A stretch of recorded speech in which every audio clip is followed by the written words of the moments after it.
Hi again, everyone. This is Mr. K on Sports. We are past the 4th of July now, and really we are just edging past the end of the midway point of the Major League Baseball season. And I just kind of want to review where the teams are right now because you really can get a read on what might happen in the second half. So let's start with the American League and the American League East. And right now, the Boston Red Sox continue to set the pace there, tied for the best record in the American League. They are 2.5 games up on the Tampa Bay Rays. The Rays continue to be amazing to me. I didn't think that they would be much of a contender this year. I thought they lost a lot after last year's World Series appearance, but they continue to find a way, and they're hanging around only 2.5 games back. The Blue Jays are in third, and they're 8 out, and this is a team that I thought would challenge. They're kind of hanging around, and I look for them maybe to make a move in the second half. The Yankees have been the big disappointment of the division. They're 9 back. I still think they have a shot, but they certainly have to figure things out. And then the Baltimore Orioles in the basement, way behind, 25 games off the pace, and they have the worst record in the American League. In the American League Central, the Chicago White Sox have opened up a comfortable 8-game lead on the Cleveland Indians, who have been floundering of late. They've actually lost 9 in a row. A ton of injuries for the Tribe have taken their toll, as well as them probably playing a little bit over their heads early in the season.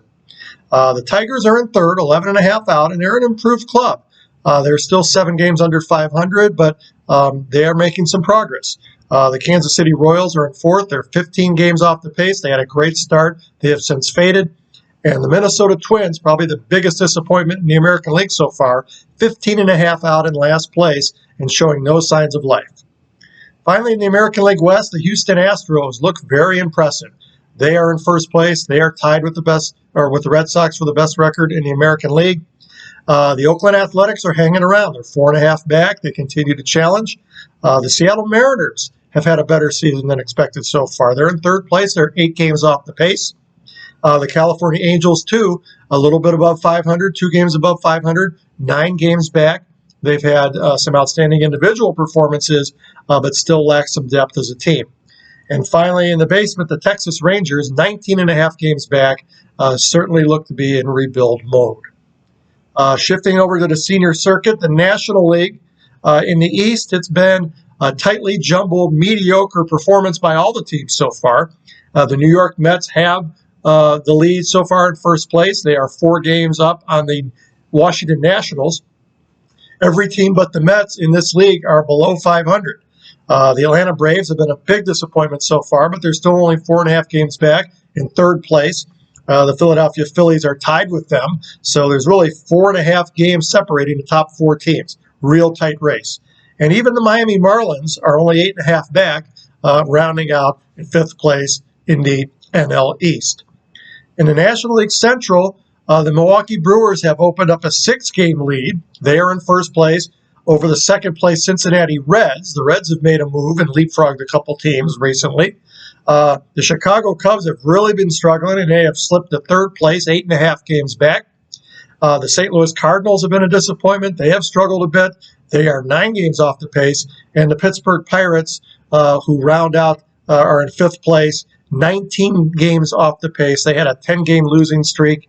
They got off to a decent start, but have had some injuries. And then, again, playing a little bit over their head early in the year, I believe. They are certainly in rebuild mode as well. Finally, in the National League West, the surprise team in the National League, the San Francisco Giants, are in first place. They have the best record in baseball. They only lead the Los Angeles Dodgers, though, by 1 game. And I expect the Dodgers to overtake them eventually in the second half and win it all. That's been my prediction since the start. The San Diego Padres are also playing well. They're in third place, 4.5 games off the pace. This expected to be a 2-team race between the Dodgers and the Padres. We'll see if the Giants can hang around. The Colorado Rockies then are a distant 4th, 17 games back. They're another team that looks to be in rebuild mode. And the team that has really floundered the most of any team in baseball, the worst record in all of baseball, the Arizona Diamondbacks, 30.5 games back, just a .281 winning percentage. Really, the bottom has fallen in for this franchise, and they certainly, again, are another one of these teams in rebuild mode. So it looks like we have teams with some excellent records. We have some teams with dreadful records. And then some close races in the divisions where they're a little more tightly bunched. We'll see what happens in the second half. But again, I look for the teams that I originally picked, like the Dodgers and the Yankees, to make some key moves in the second half, maybe at the trade deadline to fortify what they have to see if they can get to ultimately the World Series in October. Until then, this is Mr. K signing off.